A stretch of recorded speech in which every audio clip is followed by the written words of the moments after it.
Ngiyaqolisa ifoni yami iye yashawa ispace, but we should be fine now. Siqedile chapter.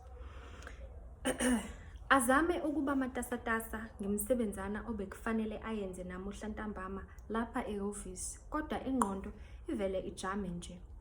Agcine eyekile, aqhubeke nakho ukundwaza nje.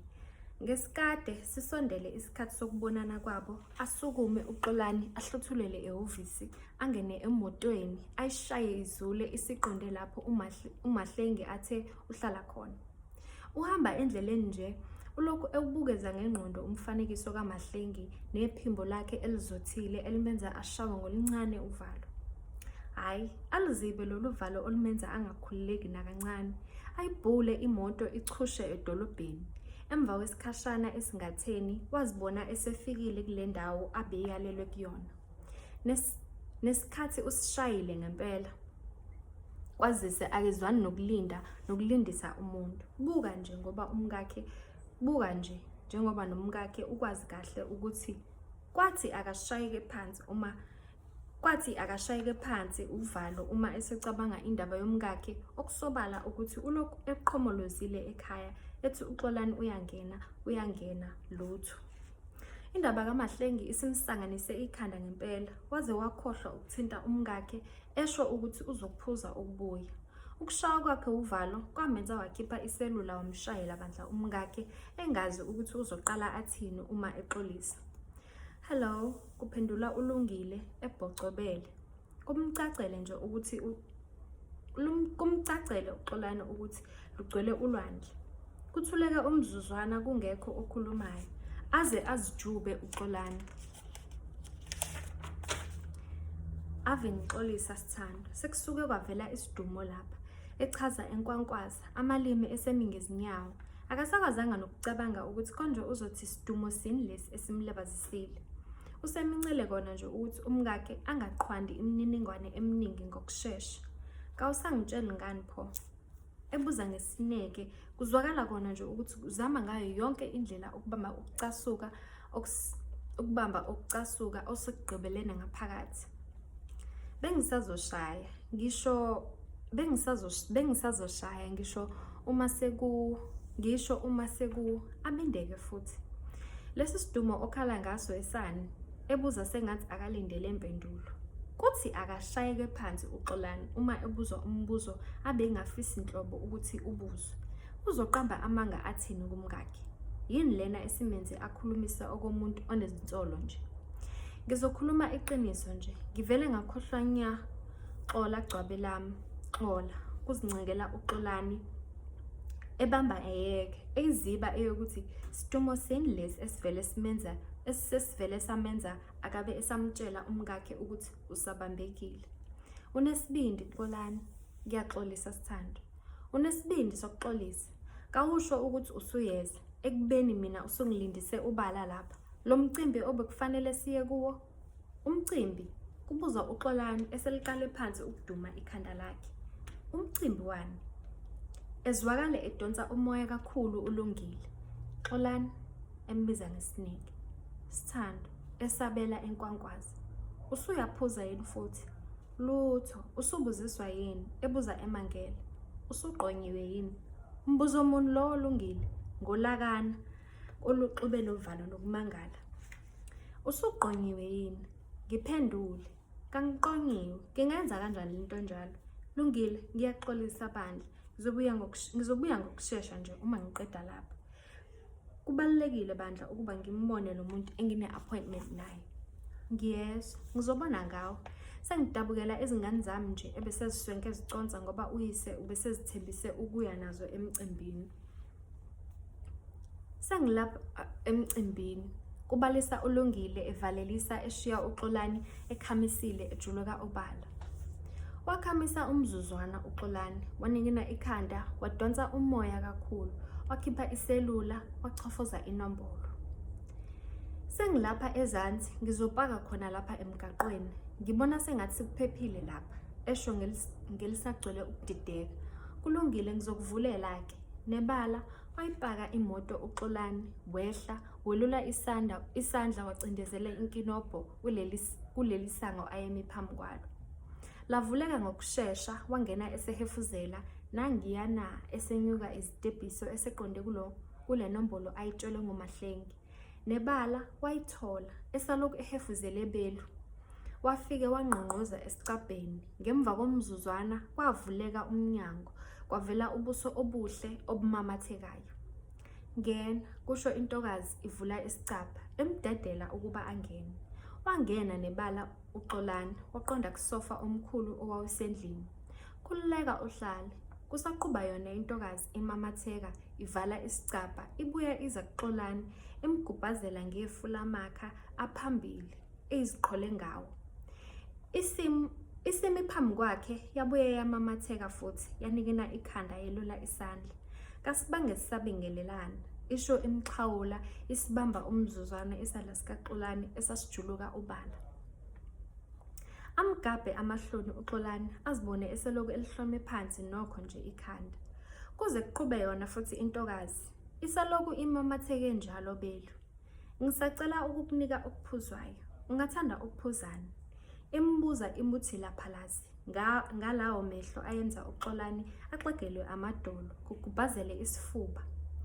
Isiyinhle ngokunye manje, njengoba isizishintshile izimpahla ebizigqoke emini. Manje isifake ibhulukwe lejini neskipa. Ezinyaweni ngayifake lutho. Zibonakala kahle izinyawana zayo ezimhlophe, ezinemthambo ephumela ngaphandle, esamhlotshiswana nje omuhle. Lokho nje okuseduze, kusho uXolani esusa amehlo ezinyaweni zentokazi ezama ukumamatheka. Kuningi okuseduze. Ubhiya, ugoloko, cider, drought, soft drinks. Hawu, une-joint yini kanti Mahlengi? Ebuza ehleka. Hawu, yini ukungiphoxa ungibukeka? Yini ukungiphoxa? Ngibukeka ngifanelwe i-joint yini bakithi? Kawusasho nethaveni ke okungenani? Esho egegetheka, izihwaqisa ubala. Phela kuqala kancane ngalo ijoyinti, gcine sekuthuthukelwa komathaveni nomabha nomahhotela, kusho uXolani ehleka. Kanti kuthi akafe insini uMahlengi. Kawusangitshelanga ukuthi uzophuza njalo. Mina ngiphuza i-whisky Jameson, isho ngokunganaki nje bakithi intokazi. Kumethuse kancane lokho uXolani, kodwa anganaki nje ngempela ngoba sekwandile ukuphuza kwabantu besifazane. Usemangazwa ukuthi usezwa eba namahloni okusho ukuthi yena sewaphuza lokho okuthambile nje okujuice noma unemenite. Hayi, sengizoshaya yona iJameson leyo, ezihudula ebalise ngenhliziyo esecabanga ulaka azokubhokelwa ngalo umkakhe uma esefika enuka utshwala okusekuyiminyaka abiyeka. Usuyakhuluma ke manje, esho egegetheka eqonda ekhishini, abuye nebhakejana elinamaqhwa nebhodlela lesoda water, akubeke phambi kukaXolani. Abuye eqonde ekhabinethini eyayisodongeni lapha e-lounge, akhiphe umgxusha webhodlela le-whisky Jameson njengoba ebeshilo. Kangazi ke noma izokulungela yini le dash, ebuza ehlala kusofa eqeda ebhala ufomu. Hayi, kayinankinga, futhi ke kangishayi kangako, ukubeka umlomo nje ngiphelezele abaphuza ngempela. Qedela phela, uthi njengoMahlengi nje, esho egigitheka. Kangifuni phela ukulinyazwa nguwe mina, kanti ke nami ngibeka wona nje umlomo, kakukho simanga esitheni engisiphuzayo. Nebala yazithela iziphuzo intokazi, kwaphuzwa, yaphaka nokudla kwadliwa kwaxoxa. Okugxile kakhulu yikho nje okulokhu kuxoxwa ngakho emhlanganweni nezintuba zamathuba okungafanele nakancane ukuba ayekwe ukuze bahlomule, ikakhulukazi ngo-2010. Baxoxa sengathi kade bazana. Ilokhu ikhipha ugwayi wayo intokazi ibhema, ibuye ithele ugologo wayo. NoXolani usezwa kumnandi impela ukuhlala lapha. Osekumxaka ngokuthi akanendaba ngisho nokubhema kwayo intokazi lena, kunalokho useloku eyibuka nje njengoba iwudonsa kancane ngomlonyana wayo omuhle, intuthu iphuma igojane ibheke phezulu. Bakithi konke lokhu ekwenzayo kuvele kube kuhle nje, kuyifanele. Ngesikade ajeqeze iwashi, athuke agelekeqe. Hawu, isikhathi sesihambe kangaka, esho esukuma evalelisa. Kangikukhiphe ezinjeni-ke. Isho isukuma intokazi imvulela emnyango, iphumisana naye sebeqonde lapho uXolani epake khona imoto yakhe. Bafike bema isikhashana phambi kokuba angene emotweni uXolani. Uhambe kahle Xolani, kangazi ukuthi ngingabonga ngithini ngokungivakashela kwakho. Esho emgqolozela uMahlengi. Khululeka Mahlengi, yimina okufanele ngibonge. Ngiyabonga bandla. Uhambe kahle. Isho ivula izingalo imhaga. Azivule noXolani, bahagana, angene emotweni kuduma ikhanda uXolani. Ayidumise, isuke ziye kakhulu. Akayizwanga nendlela ngenkathi ebheke kwakhe. Wayelokhu ebukeza abebexoxa uhleko abebeliqhumisa nezingxoxo eziphusile zokubonisana ngamasu okuthuthukisa amabhizinisi abo. Okwasekuhlupha nguloku kugqama nje engqondweni yobuhle bakhe uMahlengi. Awu, akushiwo ukuthi muhle umntana omuntu madoda. Acabange lobu buhle kade anxaphe kakhulu uXolani. Indaba yokujaha ukugana madoda eningine ikhanda. Ukunxapha ngolaka lokhu kwamenza wayizamulisa kakhulu imoto. Yahlaba kakhudlwana ngejubane. Ngomzuzwana nje wazibona esesesangweni lakwakhe. Kwasekuthulekile, kumnyama yonke indawo. Kucaca nje ukuthi bonke abantu balele manje. Walivula ngesinono esikhulu isango, wayingenisa imoto wayifaka egaraji, wangena endlini. Kwakusakhanya ekamelweni lapho. Lwamuthi thwanso uvalo uma ecabanga amacala akhe awenziswe ukusanganiswa uMahlengi. Wagcina esekhohlwe nya indaba yomcimbi abebezoya kuwo nomkakhe. Wangena enyonyoba ekamelweni, nebala wayingalele ulungile, ehleli phezu kombhede egqolozele emnyango. Sawubona bandla, ebingelela ngamahloni. Yebo, evumela phansi. Kawulele bandla, ebuza eshalaza. Bengingalala kanjani? Ungafikile, ngingazi noma kunengozi ekuvelele yini. Phela mina nginendaba nawe, kangifani nawe ovele acimaniswe ukucasuka, ehluleke ukuqhubeka nenkulumo. Awu Sithando, ngicela idlule leyo. Encenga ngelidabukisayo, anikine ikhanda ulungile, asukume embhedeni. Uzodla? Ngiyabonga ngidlile, esho ebakazi. Bala-ke mami, inkulu indaba. Uqale nini manje ungadli uma kade uhambe ngomsebenzi? Ebuza ehwaqa. Wakhetha ukuwuthunga umlomo wakhe uXolani. Waqhubeka nokukhumula impahla zakhe ngenjongo yokusheshe azishutheke ezingutsheni, alale, aphumule indaba yokubaliselwa ngolungile. Utheni ngenkathi ngikubuza indaba yokuphuza? Nya. Hayi-ke, awusakwazi nokukhuluma manje. Ehleka kancane ngokubhuqa. Aqhubeke nokuzivalela umlomo wakhe umntakampanzi. Unuka nane-red door, esho ehwaqa. Kuthi akashayike phansi uXolani. I-red door ebakaza ezihogela. Nebala liyezwakala iphunga lesiqholo wesifazane. Kusho khona ukuthi ngenkathi bebambene behagana noMahlengi. Ngisaphinde ngiyabuza Xolani, usuqonyiwe yini? Ngingayenza kanjani into enjalo? Kangazi sithandwa sami, into nje, hayi uyangixaka namuhla. Kusho ulungile, enikina ikhanda egqolozele umyeni wakhe ezinhlamvini zamehlo. Waphinde washalaza bandla uXolani, akaze azi ukuthi uzowathathaphi amazwi okubhula lobu buhanguhangu bomlilo osusho ukumhogela. Sesiqedile ngochapter 1. Siyophinde sihlangane sesiyofunda uchapter 2. So asisummarize kuchapter 1 kwencwadi yethu. Ibengithi lizokona ibhalwe una kanjani G-Sibiya.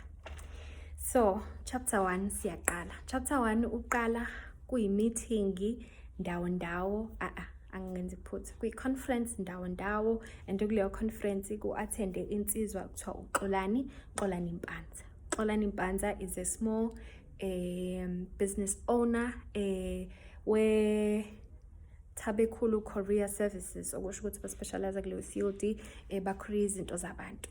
So kule meeting eney'pika ey'balulekile ezizokhuluma ngama-opportunities akhona for small businesses ukuze bakhule and enrich themselves. So leli thuba bekuyithuba elihle kakhulu for any small business ukuthi attend, and hence uXolani ulapho. And la kule meeting kukhona futhi main character yethu uMahlengi Ngidi, formerly known as uMhlengi Ngidi. uMhlengi siyazi eqaleni simthole umuntu wesilisa onesifiso sokuthi abe umuntu wesifazane. Waphumelela ke kwenzeni kanjalo, washintsha certain parts of his body, ubulili, ivoice, waphuza amaphilisi ama-hormones ukuze abe akhula amabele and start ukudevelopa izinto zabantu besifazane. So usewumuntu wesifazane, usewuMahlengi Ngidi.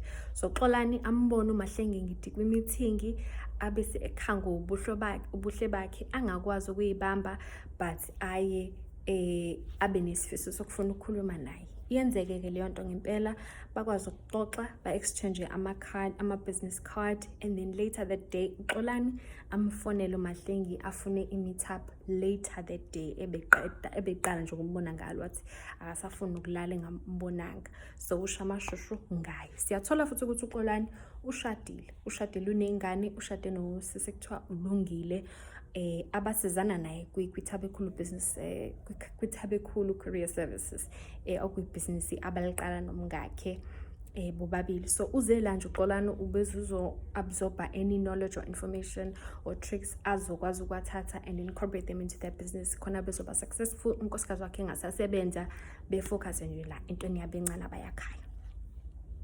Nasi-ke isiphazamiso noma isididiso esiwuMahlengi. Ambone uXolani angakwazi ukuyibamba, ba-exchange ama-business card, ba-arrange ukuthi 7 PM later that day bayabonana.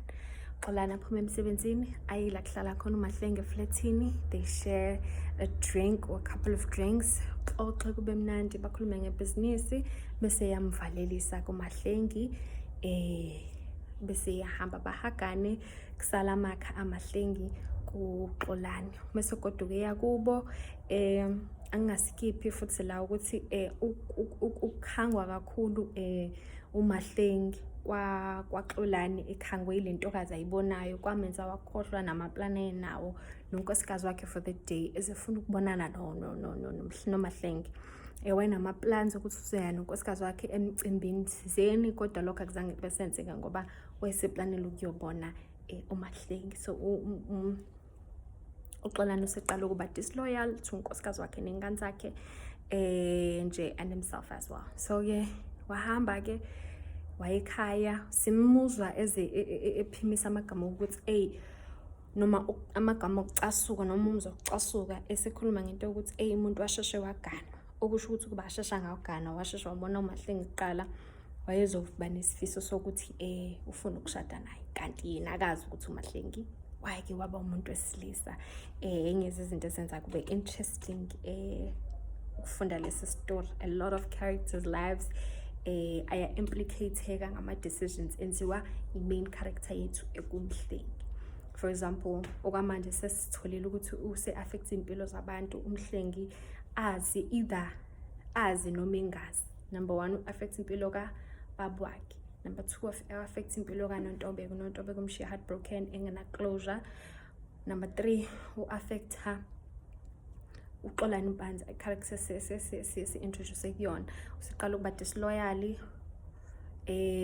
although singamblame, but siyasho sithi impilo zabantu zi-affectekile ukuba khona kwaMahlengi empilweni zabo. Leyo link up, whether it was direct or indirect. So affecteka ingane zaXolani, affecteka unkosikazi wakhe, his marriage, affecteka ibhizinisi. Lizo siyabona useqala emsebenzini, useyandwaza, asasebenza, useyaqala ukuthi bakithi ngizoyibona nini lentokazi. Yabona usihlanganisa uthando, usha amashushu ngaye. So ke as chapter 1 wethu phela sithola ukuthi he went home, uXolani Mpanza waqamba amanga ukuthi ubehlangene nobani, wenzani, kodwa unkosikazi wakhe uyamsola ukuthi ngathi usethole intombi, ngoba ufike nuke ekhaya amakha, usebuya late, akasho ukuthi uyothini, akasho uhlangana nobani, useqala ukuba discreet. So ke mase siphinde sihlangana sizobe sifunda uchapter 2, sibe sesiyawuhlaziya ke sibone ukuthi ngabe siphathene wayesemnyama. Ayike kodwa-ke ngoba sesiqedile chapter, I hope ni-enjoyile and I hope nizo-like-a, ni-share, ni-subscribe. Asiphinde sihlangane futhi on the same channel. Bye. Ngiyabonga ukuthi ube nami wahlala right up until the end. So this is a part 2. If uhlangane nale video, part 2 lo wa chapter 1 kunenye video part 2 lo, so kunenye video zoba part 1 ezobe oh my god, a continuation le, you know, ngimxina or confused, continuation le ya part ya chapter 1 because ifuna miya yaphelelwa better. So kunomunye 20 minutes chapter 1. This is a continuation ya chapter 2, but nizokubona konke ningaconfuseki and siphinde sihlangane futhi la on the channel. Bye.